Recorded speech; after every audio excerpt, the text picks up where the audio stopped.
और निश्चित रूप से इसका नुकसान पूरे गठबंधन को भी हुआ। हमारी सीटें थोड़ी कम आई, आरजेडी को इसका फायदा हुआ और चिराग पासवान जी का तो आज राजनीतिक अस्तित्व वही आज संकट में आ चुका है। पार्टी अपनी मजबूती के लिए, पार्टी को और धारदार बनाने के लिए समय समय पर बदलाव करती भी रहती है, स्ट्रैटेजीज में बदलाव होती रहती है। लेकिन बीते विधानसभा के चुनाव में तो हम सब लोगों ने देखा था कि किस तरह से एक खास पार्टी लोजपा ने एक नकारात्मक राजनीति की और एक खास एजेंडे के तहत जनता दल यूनाइटेड को नुकसान पहुंचाने की नीयत से वो लोग चुनाव में उतरे।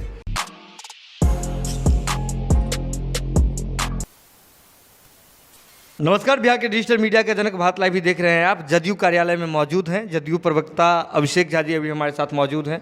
ज्ञानेंद्र सिंह ज्ञानू जी ने एक बड़ा बयान दिया है। उन्होंने कहा है कि नीतीश कुमार जी जब राष्ट्रीय अध्यक्ष का आप चुनाव करने जा रहे हैं तो उनको सोच समझ करके करना चाहिए, क्योंकि आरसीपी सिंह को उन्होंने आगे बढ़ाने का काम किया और आरसीपी सिंह जी ने उन्हें धोखा दिया है। तो अब जो है नीतीश कुमार जी के लिए हमारी सहानुभूति है, नीतीश कुमार जी को सोच करके करना चाहिए काम। आरसीपी सिंह जी ने वाकई जो है धोखा दिया है, क्या लगता है? देखिए, ये सब जो अफवाहपूर्ण बातें ये सब बहुत पुरानी हो चुकी हैं। पता है ना कि नया मुद्दा हो तो उस पर प्रतिक्रिया भी नहीं आए। कि कौन क्या बोलते हैं नहीं बोलते हैं इस बात की हम लोग परवाह नहीं करते हैं। इस बात से जनता दल यूनाइटेड पे कोई फर्क भी नहीं पड़ता है। आदरणीय नीतीश कुमार जी की विचारधारा, पार्टी की नीतियों के हिसाब से जनता दल यूनाइटेड चल रहा है। यह किसी परिवार की पार्टी नहीं, यहाँ कोई भी आम हो या खास राष्ट्रीय अध्यक्ष के पद तक पहुँच सकता है। और कई बार आदरणीय नीतीश कुमार जी ने लोगों को मौका देकर इसकी नज़ीर भी पेश की है। तो पार्टी के आंतरिक संगठन में क्या होना है नहीं होना है इसको राष्ट्रीय नेतृत्व तय करता है। प्रदेश में क्या होना है नहीं होना है प्रदेश का नेतृत्व तय करता है। और समय समय पर बदलाव होते रहे हैं या चीज़ें बदलती भी रही हैं बेहतरी के लिए। तो आगे आने वाले समय में क्या होगा यह पार्टी का नेतृत्व ही तय करेगा। यानी कि जो बीजेपी के लोग बोल रहे हैं आपके साथ गठबंधन में है, नीतीश कुमार जी के अच्छे मित्र माने जाते हैं ज्ञानेंद्र सिंह ज्ञानू जी की बातों को क्या आप नजरअंदाज कर रहे हैं? देखिए, हमने साफ साफ कहा ना कि यह सब हमारा आंतरिक मामला है, संगठन के अंदर का मामला है। तो इस विषय पर पार्टी के अंदर ही लोग, पार्टी के शीर्ष नेतृत्व डिसाइड करते हैं चीज़ों को। बाहर से लोग क्या कहते हैं इस बात से कोई फर्क नहीं पड़ता है। तो क्या लगता है कि जदयू में संगठन में बड़ा एक बदलाव होने जा रहा है? देखिए, मैंने आपसे साफ साफ कहा ना कि कई बार चीज़ें भविष्य के घर में छिपी हुई रहती हैं। पार्टी अपनी मजबूती के लिए, पार्टी को और धारदार बनाने के लिए समय समय पर बदलाव करती भी रहती है, स्ट्रैटेजीज में बदलाव होती रहती है। तो आने वाले समय में क्या होगा यह सब राष्ट्रीय नेतृत्व ही तय करेगा। उपेंद्र कुशवाहा जी ने बयान दिया है कि जदयू के खिलाफ साजिश हुई पिछले चुनाव में। इस पर राजद ने प्रतिक्रिया दी है कि उपेंद्र कुशवाहा जी तो खुद नीतीश कुमार के विरोध में चुनाव लड़ रहे थे 2020 में। क्या कहना चाहिए? देखिए, जब अलग अलग पार्टियाँ गठबंधन में भी होती हैं या अकेले भी चुनाव लड़ती हैं तो एक दूसरे के खिलाफ लड़ती हैं, साथ भी लड़ती हैं। लेकिन बीते विधानसभा के चुनाव में तो हम सब लोगों ने देखा था कि किस तरह से एक खास पार्टी लोजपा ने एक नकारात्मक राजनीति की और एक खास एजेंडे के तहत जनता दल यूनाइटेड को नुकसान पहुंचाने की नीयत से वो लोग चुनाव में उतरे। और निश्चित रूप से इसका नुकसान पूरे गठबंधन को भी हुआ। हमारी सीटें थोड़ी कम आई, आरजेडी को इसका फायदा हुआ और चिराग पासवान जी का तो आज राजनीतिक अस्तित्व वही आज संकट में आ चुका है।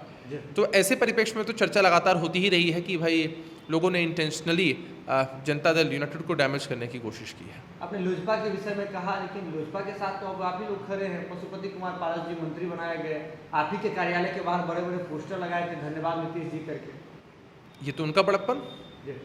हमारे नेता के प्रति धन्यवाद का भाव रखने वाले या आभार प्रकट करने वाले तो हर दल में लोग हैं। ये तो उनका बड़प्पन है, अच्छी बात है अगर उन्होंने आभार प्रकट किया है। तो सूबे की मुखिया है। पारस जी के साथ तो खड़ी है ना जदयू। कैसे? पशुपति कुमार पारस जी लोजपा में हैं, हम जनता दल यूनाइटेड में हैं। तो साथ या अलग खड़े होने का क्या बात है? दोनों अलग अलग पार्टियां हैं। एनडीए में है, गठबंधन में है। इसी कोटे से खबर आ रही है कि गए हैं, मंत्री बने। देखिए, मंत्री जो बने हैं वो मंत्री किसे बनाना है नहीं बनाना है प्रधानमंत्री जी का विशेषाधिकार होता है। वो तय करते हैं किनको बनाना है, किनको हटाना है, कितने समय तक किनको बनाना है। तो आदरणीय प्रधानमंत्री जी ने पशुपति कुमार पारस जी को मौका दिया है अपने मंत्रिमंडल में, तो ठीक है, इसमें क्या आपत्ति की बात है। जब ऑक्सीजन से बिहार में मौत नहीं हुई, ऑक्सीजन की कमी से, तो उपेंद्र कुशवाहा जी घूम रहे हैं और कह रहे हैं जो लोग भी कोविड में मरे हैं उनसे मिल रहे हैं।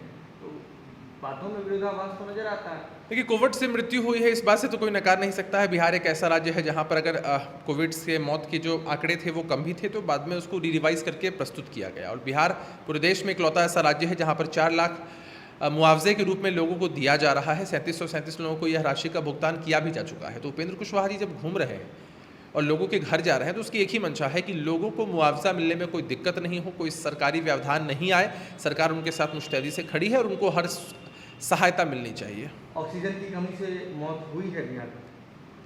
ये तो आंकड़े हम सबके सामने हैं, हेल्थ विभाग के सामने। हेल्थ विभाग के लोगों ने इसको जारी भी किया है कि कितनी मौतें किन मामलों से हुई है, ऑक्सीजन की कमी से कितनी मौतें हुई हैं, या बाकी सारी चीज़ें हेल्थ डिपार्टमेंट ने बिहार के स्पष्ट किया है आंकड़ों के हिसाब से। तो उस पर हमारी क्या टिप्पणी है? मंगल पांडे जी के साथ खड़े हैं अरे अब साथ या अलग खड़े होने की कौन सी बात है? जब हम गठबंधन में होते हैं, 4 पार्टियां गठबंधन में हैं और हम चारों लोग बड़ी मजबूती के साथ बिहार में सरकार चला रहे हैं, तो जाहिर सी बात है। अगर ये वीडियो पसंद आई और वह बिहार के राजनीति और बिहारियत से सरोकार रखेनी तो सब्सक्राइब बटन दबा के चैनल के सब्सक्राइब कर ली। ओजे एगो घंटी बा, ओकरा बटन दबा देला से कुल सटीक और मारक खबर रुआ मुफ्त में मिल जाई। अगर रुआ पत्रकारिता के हमनी के नया प्रयोग में सहयोग कर चाहतानी तो ज्वाइन बटन दबा दी। पेटीएम नंबर नोट कर ली 9386816700। धन्यवाद।